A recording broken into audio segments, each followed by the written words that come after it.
The morning of King Charles III's coronation dawned gray and misty over London. Westminster Abbey stood majestically against the cloudy sky, its ancient stones bearing witness to centuries of royal ceremonies. But inside the private chambers of Kensington Palace, Prince William paced nervously, clutching a small wooden box that would soon change everything. Catherine, the Princess of Wales, watched her husband with growing concern. She had never seen him this anxious, not even on their wedding day. The box in his hands had arrived just 3 days earlier, delivered by a mysterious elderly woman who claimed to have worked for his grandmother, Queen Elizabeth II, decades ago.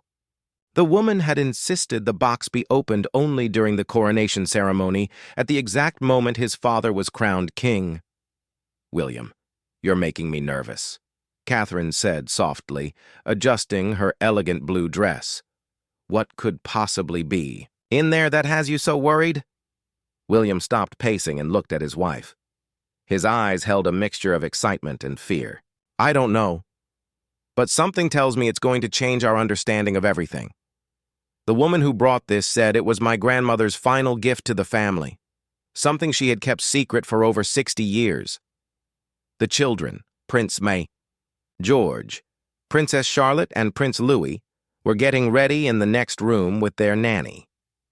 Their innocent laughter echoed through the halls, a stark contrast to the heavy atmosphere surrounding their parents. William had always tried to shield them from the weight of royal responsibility, but today felt different. Today, he sensed that their lives were about to take an unexpected turn. As the family prepared to leave for Westminster Abbey, William carefully placed the mysterious box in his inside jacket pocket. The weight of it seemed to grow heavier with each step. Catherine noticed how he kept touching his chest, as if making sure the box was still there. The drive to Westminster Abbey was filled with crowds of people from all over the world. Flags waved enthusiastically from every corner, and the excitement in the air was electric. But William barely noticed the celebration around him. His mind kept returning to the elderly woman's words. "Your grandmother wanted you to know the truth about your real purpose in this family." What truth could she have been referring to? William had always known his role as the heir to the throne after his father. He understood the responsibilities that came with being second in line to the crown. But the woman's cryptic message suggested there was something more, something that had been hidden from him his entire life. When they arrived at Westminster Abbey, the grandeur of the moment should have overwhelmed him. The ancient cathedral was filled with world leaders, royalty from other nations, and thousands of distinguished guests. The Archbishop of Canterbury stood ready to perform the sacred ceremony that would officially make Charles III the King of England. As William took his designated seat with his family, he felt the box pressing against his chest. The ceremony began, with all its traditional pomp and circumstance. The choir sang beautiful hymns that had been performed at coronations for hundreds of years. The smell of incense filled the air, and the golden crown waited on its velvet cushion, ready to be placed on his father's head. But William couldn't focus on any of it. His heart was beating so fast he was sure Catherine could hear it beside him. She kept glancing at him with worried eyes, occasionally reaching over to squeeze his hand. She knew something was terribly wrong, but she also knew this wasn't the time or place to ask questions. The moment was approaching. The Archbishop raised the heavy golden crown above King Charles's head. The entire abbey fell silent, thousands of people holding their breath for this historic moment. It was then that William felt an overwhelming urge to open the mysterious box. His hands trembled as he carefully reached into his jacket pocket. Catherine's eyes widened as she saw what he was doing, but she didn't try to stop him. Something in his expression told her that this was meant to happen exactly this way. The box opened with a soft click that seemed to echo through the silent cathedral, though no one else could possibly have heard it. Inside, nestled in faded red velvet, was a small piece of parchment and an even smaller golden locket. William's breath caught in his throat as he recognized the handwriting on the parchment immediately. It was his grandmother's elegant script, the same handwriting he had seen on birthday cards and personal letters throughout his childhood. His hands shook as he unfolded the delicate paper. The message was brief, but earth-shattering. My dearest. William, the locket contains a photo and a secret that will explain why you were always meant to be different from other princes. Open it when your father becomes king, and you will understand your true destiny. With all my love, Granny. William looked up just as the crown touched his father's head. God save the king, echoed throughout Westminster Abbey as Charles officially became the monarch. But William barely heard the celebration around him. His entire world had shifted in that single moment. With trembling fingers, he opened the tiny golden locket. Inside was a photograph so small he had to squint to see it clearly. But when he did, his heart nearly stopped beating entirely. The photograph showed Queen Elizabeth as a young woman, but she wasn't alone. Standing beside her was another young woman who looked remarkably familiar. Catherine leaned closer to see what had caused her husband's face to go completely pale. When she saw the photograph, she gasped softly and grabbed William's arm. The resemblance was unmistakable. The second woman in the photograph looked exactly like Diana, Princess of Wales, William's mother. But that was impossible. This photograph had clearly been taken decades before Diana was even born. William stared at the image, his mind racing with questions that seemed to have no logical answers. Who was this woman who looked identical to his mother? Why had his grandmother kept this photograph secret for so many years? And what did it have to do with his true destiny? As the coronation ceremony continued around them with its pageantry and celebration, William felt as though he was living in a completely different reality. The answers he desperately needed were somehow connected to this mysterious photograph and his grandmother's cryptic message. But finding those answers would require him to dig into family secrets that had been buried for generations. The coronation reception at Buckingham Palace was in full swing, but Prince William moved through the crowd like a ghost. Distinguished guests from around the world congratulated him and spoke about the beautiful ceremony, but their words seemed to come from far away. All he could think about was the mysterious photograph hidden in the locket, now tucked safely in his pocket. Catherine stayed close to her husband, making polite conversation with dignitaries while keeping a watchful eye on William's increasingly pale complexion. She had never seen him so shaken, not even during the most difficult moments of their royal duties. The photograph had clearly unlocked something that went far deeper than family curiosity. During a brief moment when they found themselves alone near one of the palace's grand windows, Catherine finally spoke. William, we need to talk about what just happened. That photograph. Who do you think that woman was?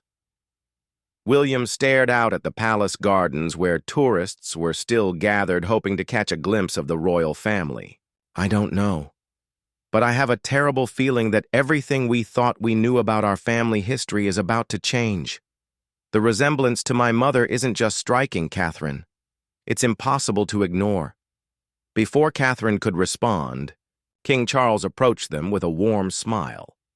The newly crowned king was still wearing his ceremonial robes, and the weight of the crown had left a slight red mark across his forehead.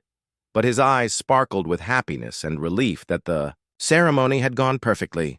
My dear son, Charles said, embracing William warmly, what a magnificent day this has been. Your mother would have been so proud to see our family united like this.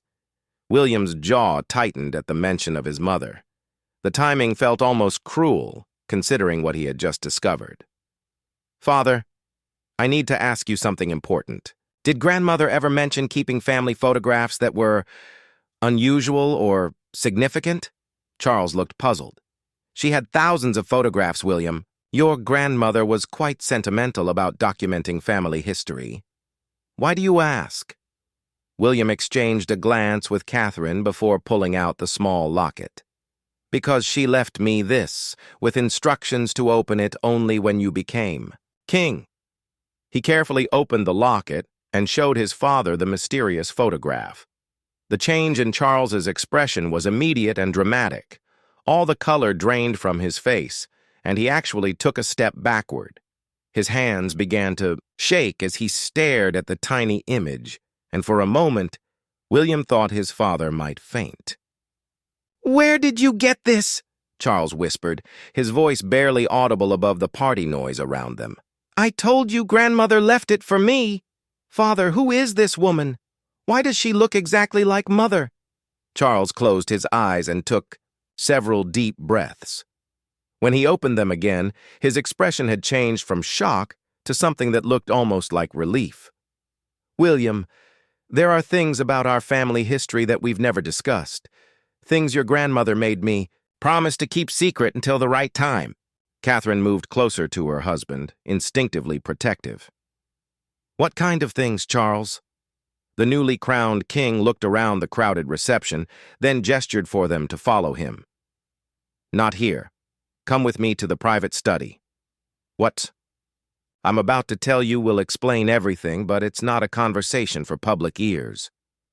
They made their way through the palace corridors, passing portraits of previous monarchs who seemed to watch them with knowing eyes.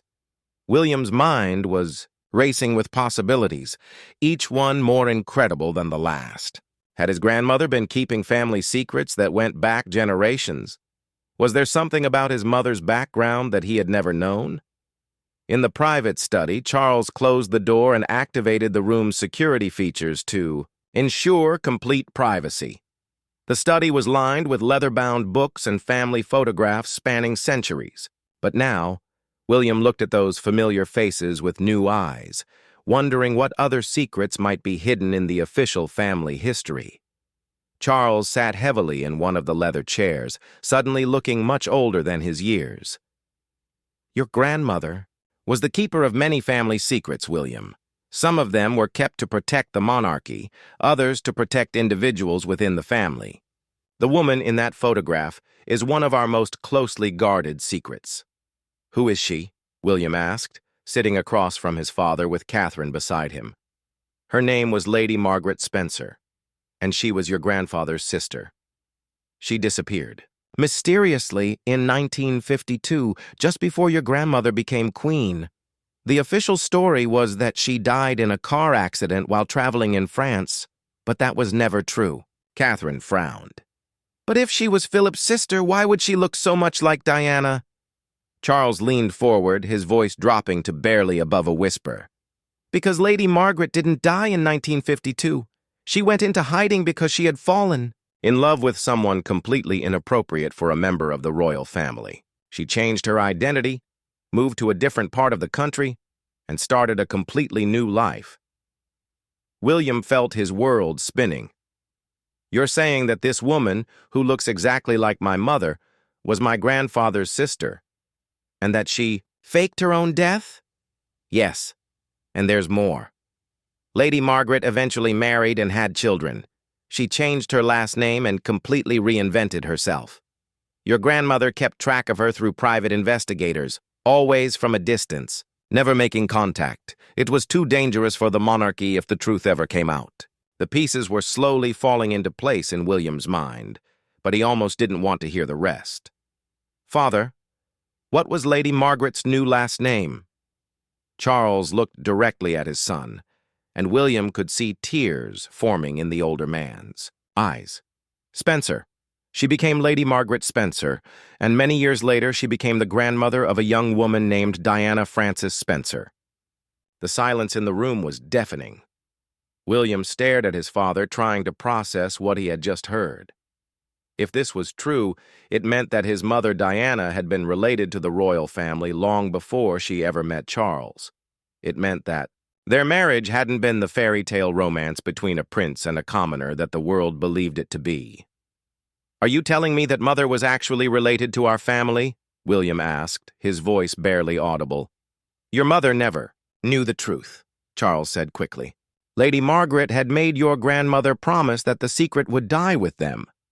Diana lived her entire life believing she was from a completely separate aristocratic family.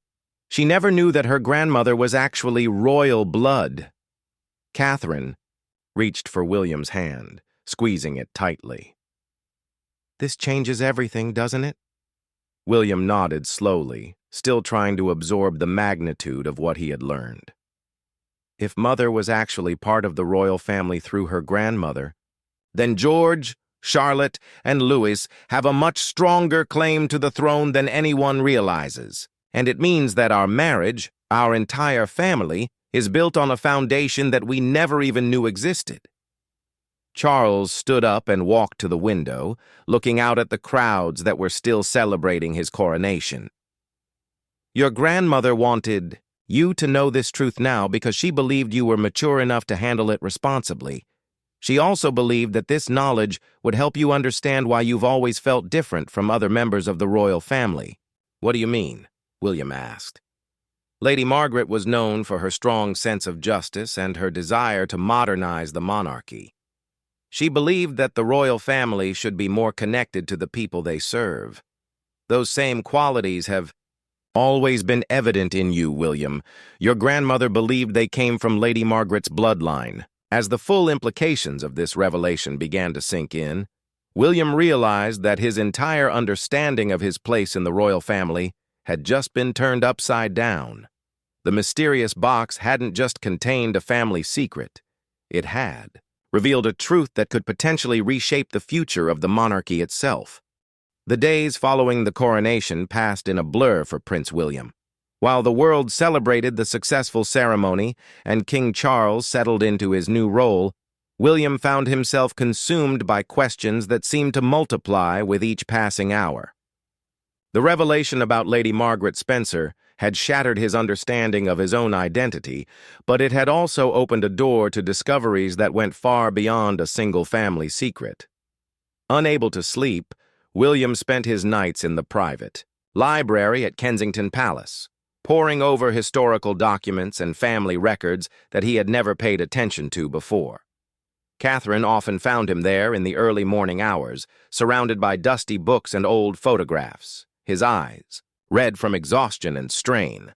"You can't keep doing this to yourself," Catherine said gently one morning, bringing him a cup of tea. "You've been awake for 3 nights straight." William looked up from a leather-bound journal he had discovered hidden behind other books on the shelf. "Catherine, look at this. It's Lady Margaret's personal diary from 1951, the year before she supposedly died. Listen to this entry. 'I fear that my knowledge of the family's true history makes me dangerous to the crown. Mother has warned me that there are secrets within secrets, things that go back centuries and could shake the very foundation of the monarchy if they were ever revealed.'" Catherine sat down beside her husband, studying his exhausted but animated face. "What kind of secrets could be that explosive?" "I don't know yet, but according to this diary, Lady Margaret discovered something while researching the family genealogy for a university project. Something that made Queen Elizabeth's mother so frightened that she insisted Margaret fake her own death to protect the monarchy." William turned several pages in the diary, his excitement growing. "Here, listen to this entry from just weeks before her disappearance. I've confirmed my suspicions about the bloodline. The official records have been altered, and the truth about our royal heritage is completely different from what the public believes. If this information ever became public, it would prove that several recent monarchs had no legitimate claim to the throne." Catherine felt a chill run down her spine. "William, are you saying that Lady Margaret discovered that some of our kings and queens weren't actually the rightful heirs?" "That's exactly what I'm saying. And there's more." William flipped to another page marked with a faded ribbon. "She writes here that she found evidence of a secret marriage in the 1800s that was never officially recorded. A marriage that would have changed the entire line of succession if it had been acknowledged." The implications were staggering. If Lady Margaret's research was accurate, it meant that the British royal family's claim to the throne might be built on a foundation of altered records and hidden truths. William realized that his grandmother's decision to keep Lady Margaret's disappearance secret hadn't just been about protecting one person. It had been about protecting the entire monarchy from a truth that could have destroyed it. But William's discoveries were far from over. Hidden in the back pages of the diary, he found a hand-drawn family tree that looked nothing like the official royal genealogy. According to Lady Margaret's research, the true bloodline included branches that had been completely erased from the official records. "Look at this," William said, pointing to a name on the family tree. Lady Margaret traced the bloodline back to a prince who was supposedly killed in battle in 1847. But according to her research, he actually survived and secretly married a commoner. They had children whose existence was covered up because their mother wasn't considered suitable for the royal family. Catherine studied the family tree, following the lines of descent with her finger. And if those children had been acknowledged, their descendants would have had a stronger claim to the throne than the ancestors of our current royal line. Exactly. But here's the most incredible part. William's voice dropped to a whisper, even though they were alone in the library. According to this family tree, one of those hidden descendants was Diana's great-great-grandmother, which means that through Lady Margaret's bloodline, our children actually have a more legitimate claim to the throne than Charles himself. The weight of this discovery was overwhelming. William realized that his mother's marriage to Charles hadn't just been a love story between a prince and a commoner. It had unknowingly reunited two branches of the royal bloodline that had been separated by centuries of secrecy and cover-ups. Catherine was quiet for several long minutes, processing the magnitude of what they had uncovered. "William, what are you planning to do with this information? This could change everything." "I don't know yet. But I keep thinking about what Grandmother wrote in her message to me. She said I would understand my true destiny when I learned these secrets. I think she wanted me to decide whether these truths should continue to be hidden or whether it's time for the monarchy to finally be honest about its real history." Before Catherine could respond, William's phone rang. The caller ID showed his father's private number, which was unusual because Charles typically preferred to communicate through official channels during his first weeks as king. "William, I need to see you immediately," Charles said without preamble. "Something has happened that changes everything we discussed after the coronation."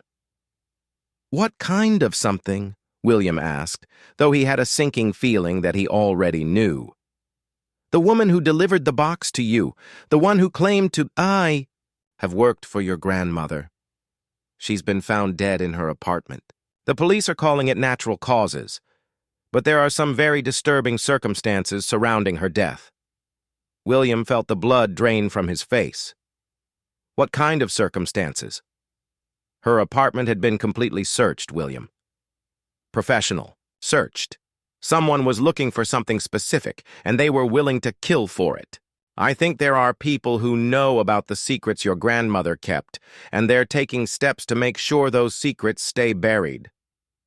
The line went quiet as William processed this information.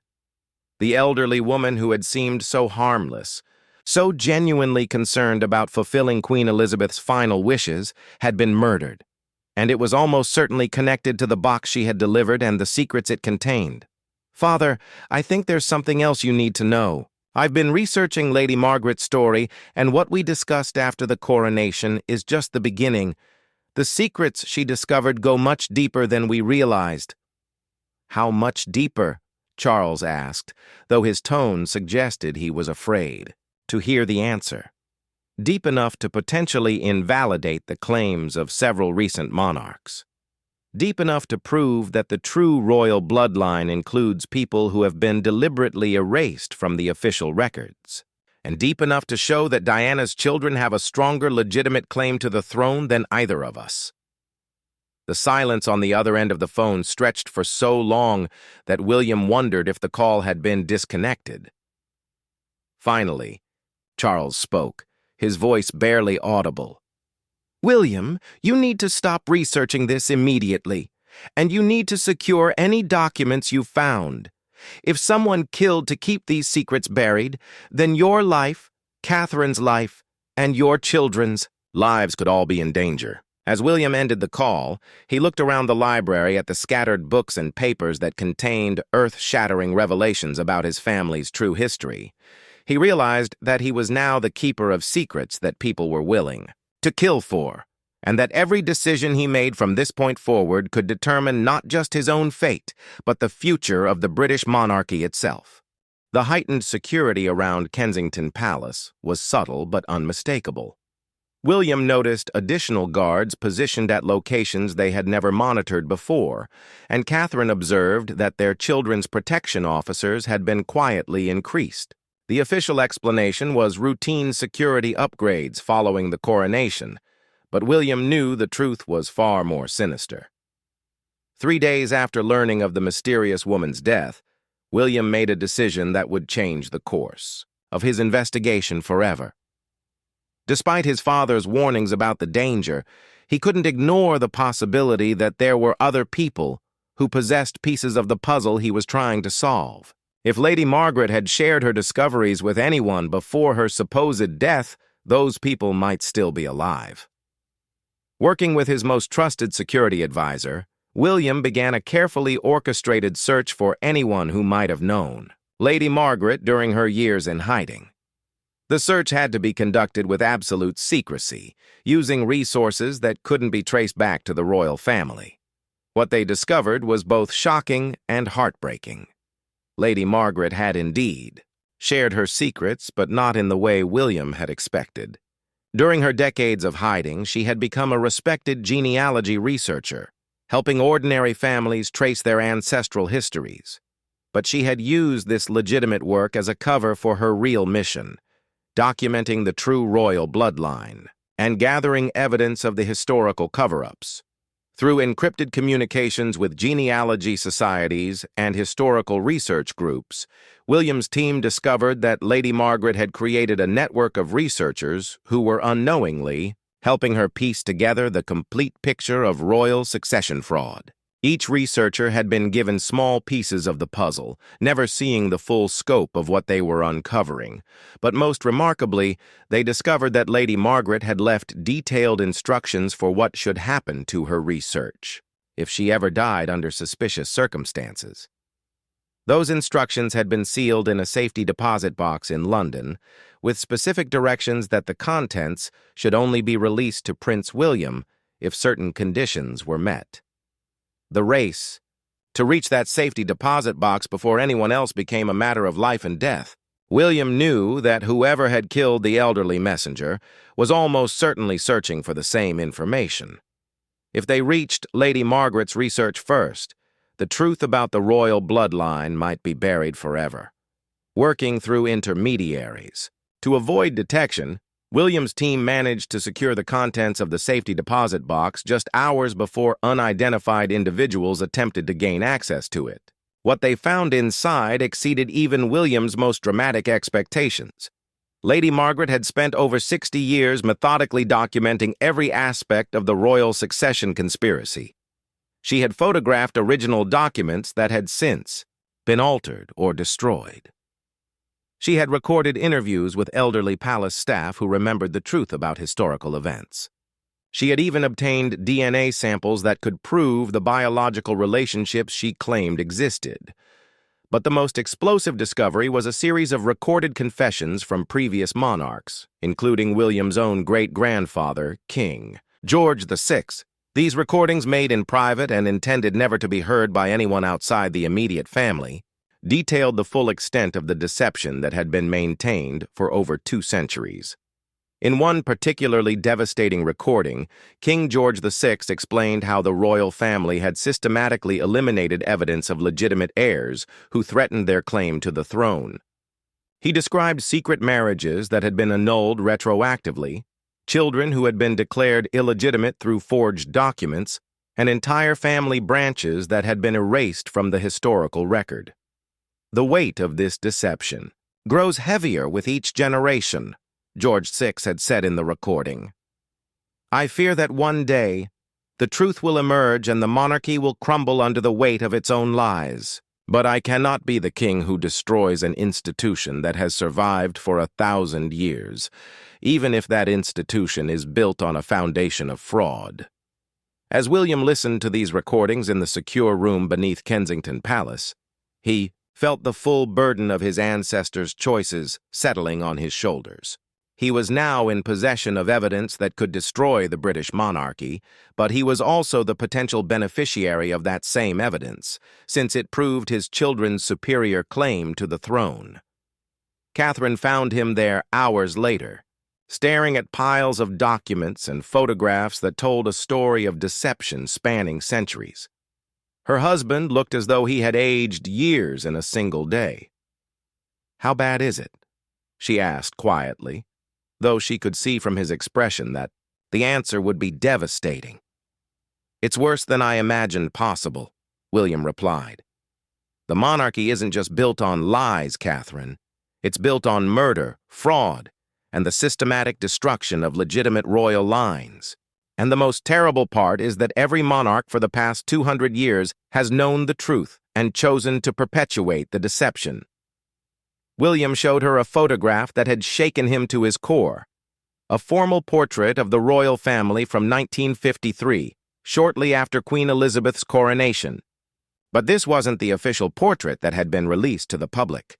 This was the original version, which showed additional family members who had been carefully edited out of the version shown to the world.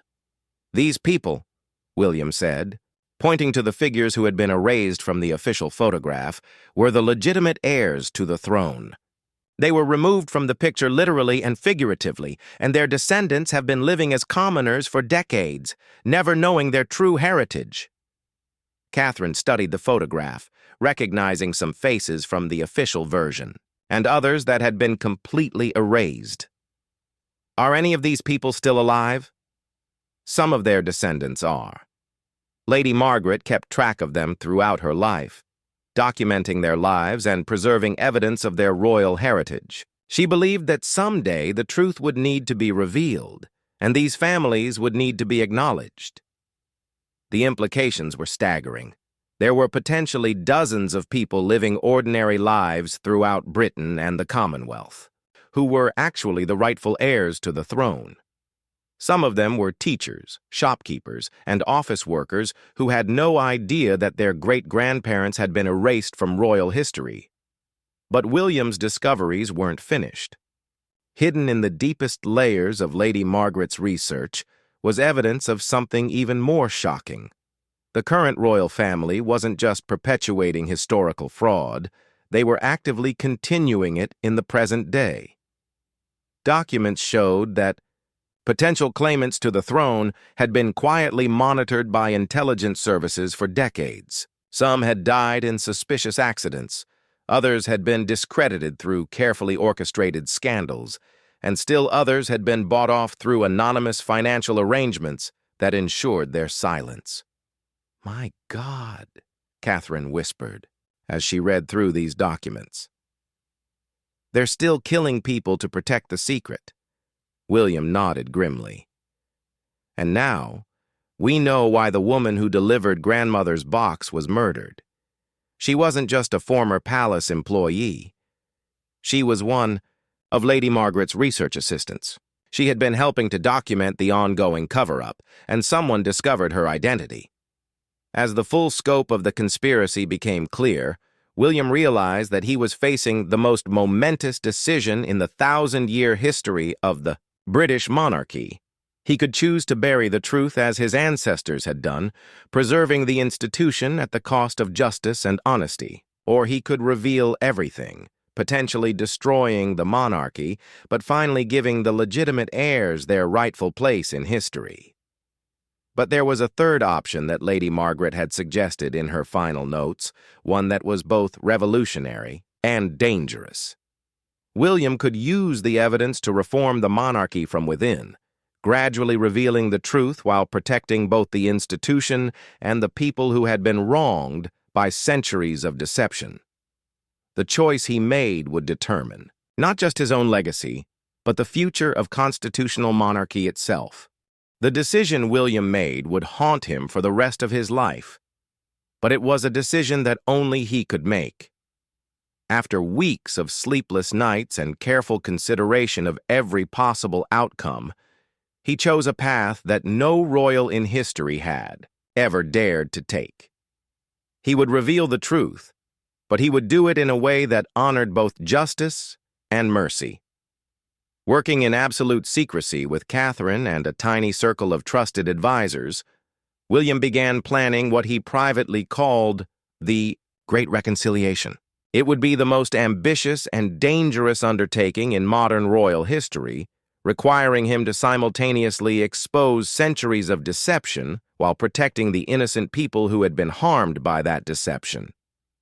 The first step was to secretly contact the living descendants of the legitimate royal lines that had been erased from history. Using Lady Margaret's meticulously maintained records, William's team identified 47 individuals across Britain, Canada, Australia, and New Zealand who were direct descendants of rightful heirs to the throne. These initial contacts had to be handled with extraordinary care. William couldn't simply call these people and inform them that they were actually royalty. Such news could destroy their lives, make them targets for assassination, or drive them to madness. Instead, he arranged for them to be approached by genealogy researchers who claimed to be conducting routine family history projects. One of these descendants was Sarah Mitchell, a primary school teacher living in a small village in Yorkshire. Sarah had always been curious about her family's past, particularly some unusual heirloom jewelry that had been passed down through the women in her family for generations. When the genealogy researcher showed her documentary evidence that her great-great-grandmother had been Princess Victoria Adelaide, who had supposedly died in infancy in 1847, Sarah's world turned upside down. "You're telling me that I'm actually a princess?" Sarah asked, staring at the documents that proved her royal heritage. The researcher, who was actually one of William's most trusted security officers, nodded carefully. "According to these records, you have a stronger legal claim to the British throne than the current royal family." Similar conversations were taking place across the world as William's team methodically contacted each of the legitimate heirs. Some reacted with disbelief, others with anger at the deception that had stolen their heritage, and a few with terror at the implications of their discovery. But William's plan went far beyond simply informing these people of their royal blood. He was determined to find a way to acknowledge their rightful place in history without destroying the stability of the constitutional monarchy or putting their lives in danger. Working with constitutional lawyers and historians who had been sworn to absolute secrecy, William began drafting what he called the Windsor Accord. This document would formally acknowledge the historical injustices that had been committed, establish a new expanded royal family that included the legitimate bloodlines, and create a system of shared royal responsibilities that honored both tradition and truth. The accord proposed that the British throne would be held jointly by multiple royal houses, each representing one of the legitimate bloodlines that had been erased from history. King Charles would remain on the throne, but he would share authority with representatives from each of the other royal lines. It was a radical solution that had never been attempted in any monarchy, but William believed it was the only way to achieve justice without causing complete chaos. The most delicate part of the plan involved approaching King Charles himself. William knew that his father had been complicit in maintaining the deception, but he also believed that Charles genuinely wanted to do what was right for the country. The conversation between father and son took place in the same private study, where Charles had first revealed the truth about Lady Margaret. "Father, I need to tell you what I've discovered, and I need to ask you to make the most difficult decision any monarch has ever faced." Charles listened in stunned silence as William outlined the full scope of Lady Margaret's research and the evidence of ongoing cover-ups that continued into the present day. When William finished speaking, Charles sat quietly for nearly an hour, processing the magnitude of what his son had uncovered. "You're asking me to admit that my entire reign is illegitimate," Charles finally said. "No," William replied. I'm asking you to be the king who finally makes it legitimate. The Windsor Accord wouldn't remove you from the throne, Father. It would make you the monarch who chose truth over deception, justice over convenience. Charles Duck walked to the window and looked out at the gardens where tourists still gathered daily, hoping to catch a glimpse of the royal family they believed represented centuries of unbroken tradition. What about the other members of the family? Harry, Anne, Edward? What happens to them under your plan? They remain exactly what they are, beloved members of the royal family. But they share that honor with people who have been denied it for generations. Instead of having one royal family, Britain would have multiple royal houses working together for the good of the nation. The conversation continued for hours, with Charles asking increasingly detailed questions about how such an unprecedented arrangement could possibly work. William had answers for most of his father's concerns, having spent months developing the practical aspects of his plan with constitutional experts.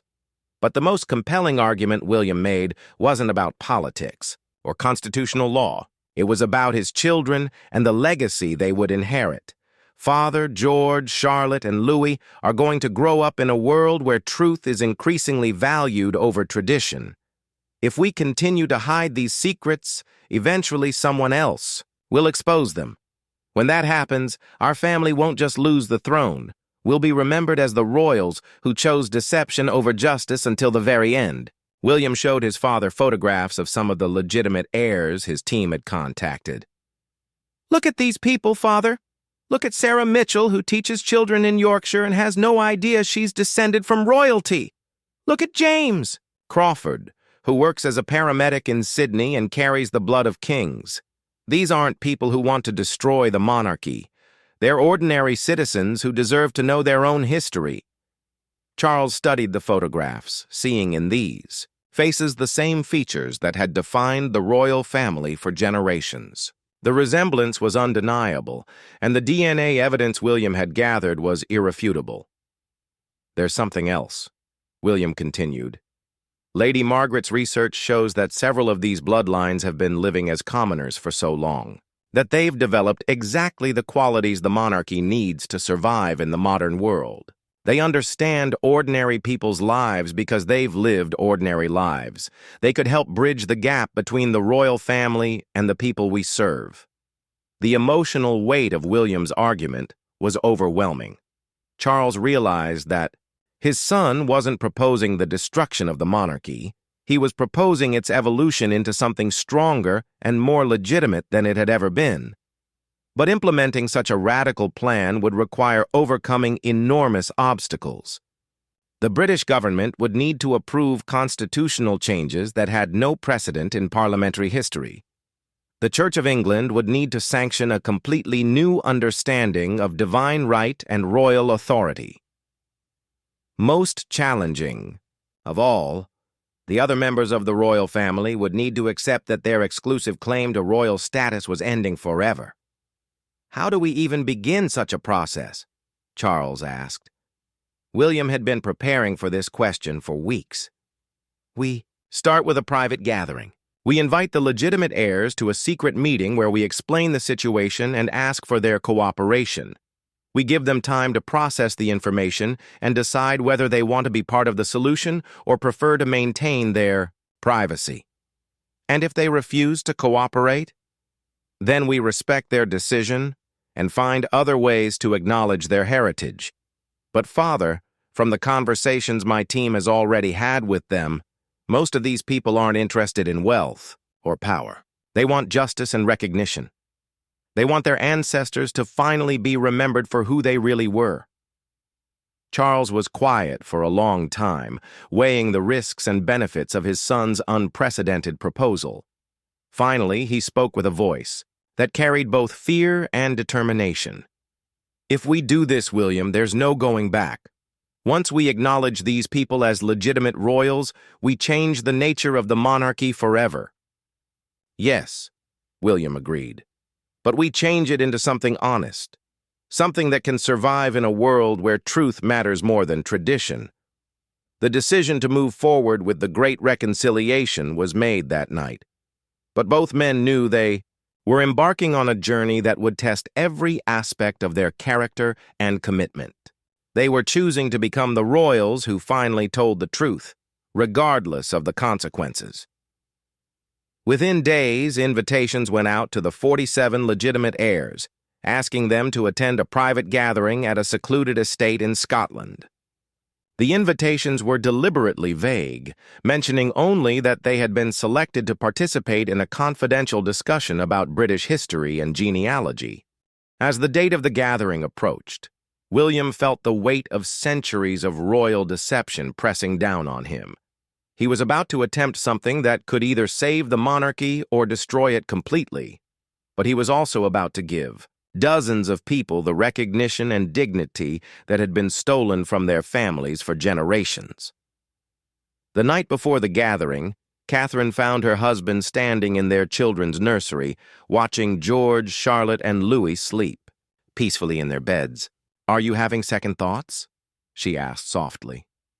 William shook his head. "No. I'm thinking about what kind of world I want them to inherit. I want them to grow up knowing that their parents chose truth over convenience, justice over tradition. Whatever happens from this point forward, they'll know that we tried to do the right thing." As dawn broke over the Scottish estate, where the most extraordinary meeting in royal history was about to take place, William prepared to face the legitimate heirs to the British throne and ask them to help him rewrite the future of the monarchy itself. The morning of the Great Reconciliation dawned crisp and clear over the Scottish Highlands. Balmoral Castle had been chosen for its isolation and security, but also for its symbolic significance as the place where Queen Elizabeth had spent her final days. William believed his grandmother would have approved of what was about to happen. As the 47 legitimate heirs arrived throughout the morning, William watched from a window in the castle's tower room. Each person stepping out of their car looked like an ordinary British citizen: teachers, shop owners, nurses, mechanics, retirees. But collectively, they represented the greatest gathering of rightful royal blood in over 2 centuries. Sarah Mitchell, the Yorkshire teacher, arrived wearing her best dress and clutching a small handbag that contained the mysterious family jewelry she had inherited. James Crawford, the Sydney paramedic, looked overwhelmed by the grandeur of the castle, but determined to understand why he had been summoned.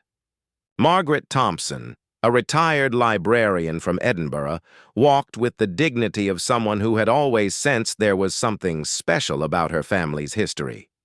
King Charles waited in the Great Hall, where portraits of previous monarchs lined the walls like silent witnesses to the deception that was finally being exposed. William had arranged for the portraits to remain in place deliberately. He wanted the legitimate heirs to see the faces of the kings and queens who had erased their families from history. As the group assembled, the tension in the room was palpable. These people had been told only that they were part of an important historical discovery.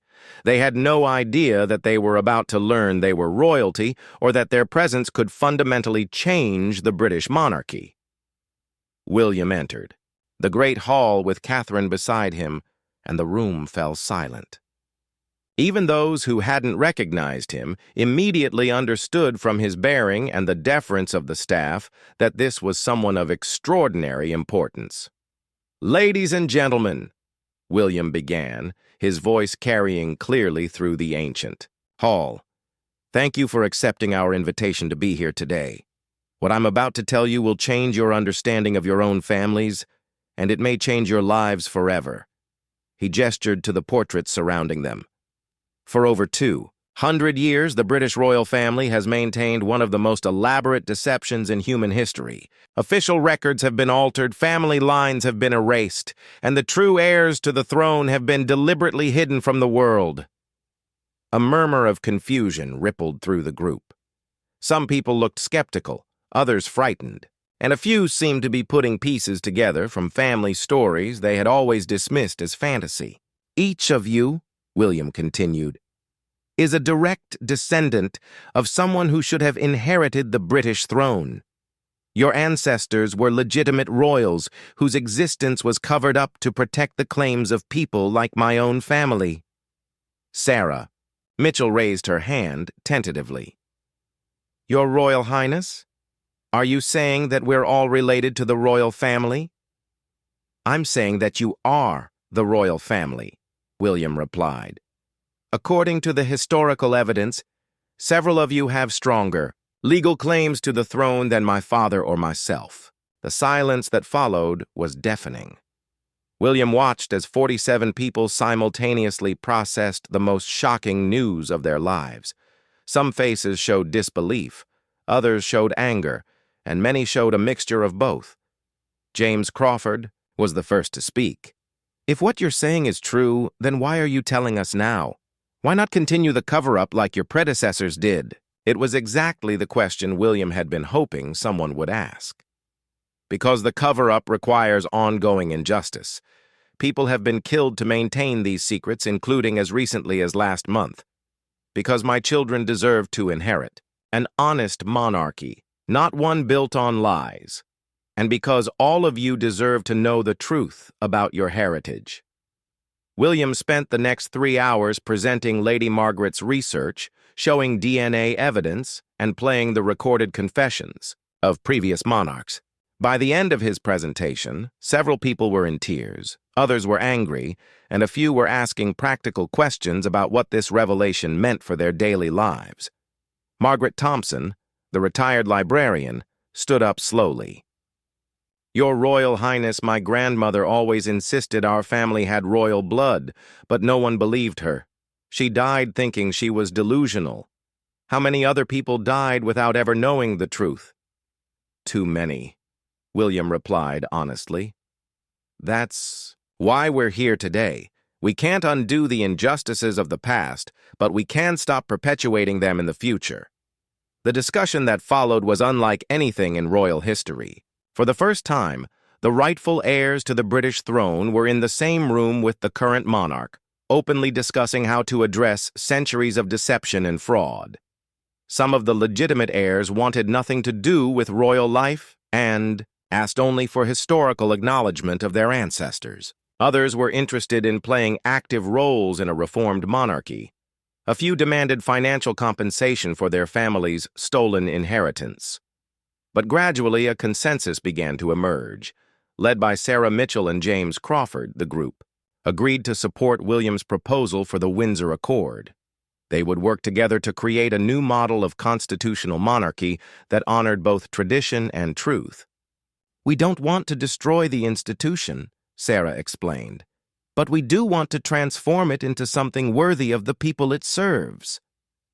King Charles, who had remained largely silent throughout the day, finally addressed the group.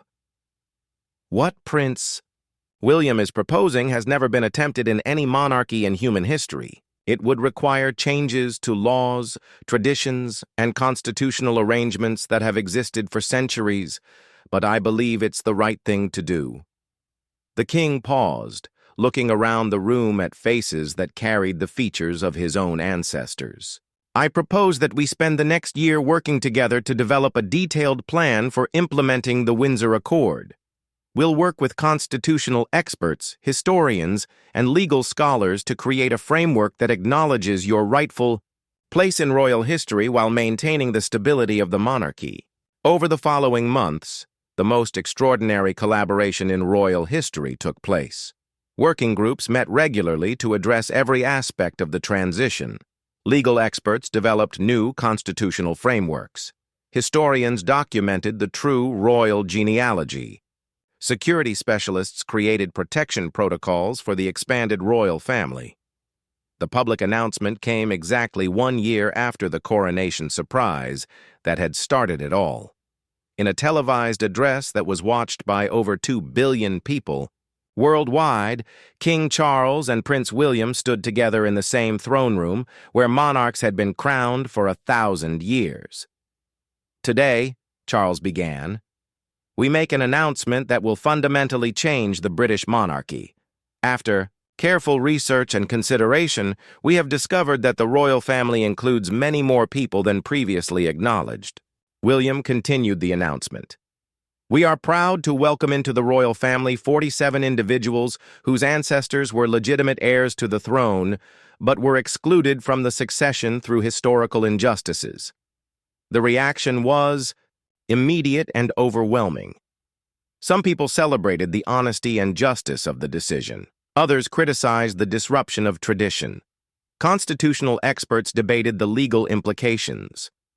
Historians rushed to verify the evidence, but for the people whose lives were most directly affected, the teachers, paramedics, librarians, and ordinary citizens who discovered they were royalty, the announcement represented something far more important than politics or tradition. It represented the restoration of truth and the acknowledgement of their family's stolen dignity. Sarah Mitchell, now officially recognized as Princess Sarah of Yorkshire, continued teaching at her village school, but also began working with disadvantaged children across Britain. James Crawford became Prince James of Australia, using his new platform to advocate for emergency services workers. Margaret Thompson was appointed as the royal historian, tasked with ensuring that the true story of the monarchy would never again be hidden from the public. As William watched his children play with their newly discovered royal cousins in the gardens of Kensington Palace, he reflected on the journey that had brought them to this moment. The mysterious box his grandmother had left him had contained more than family secrets. It had contained the key to transforming the monarchy into something honest, inclusive, and worthy of the modern world. The coronation surprise had indeed brought millions to tears, but they were tears of joy, recognition, and hope for a future where truth would always triumph over deception. The British monarchy had not been destroyed by honesty. It had been reborn through it, stronger and more legitimate than ever before. And in years to come, when Prince George, Princess Charlotte, and Prince Louis took their places in this reformed royal family, they would inherit not just crowns and titles, but the knowledge that their parents had chosen justice over convenience, truth over tradition, and courage over fear.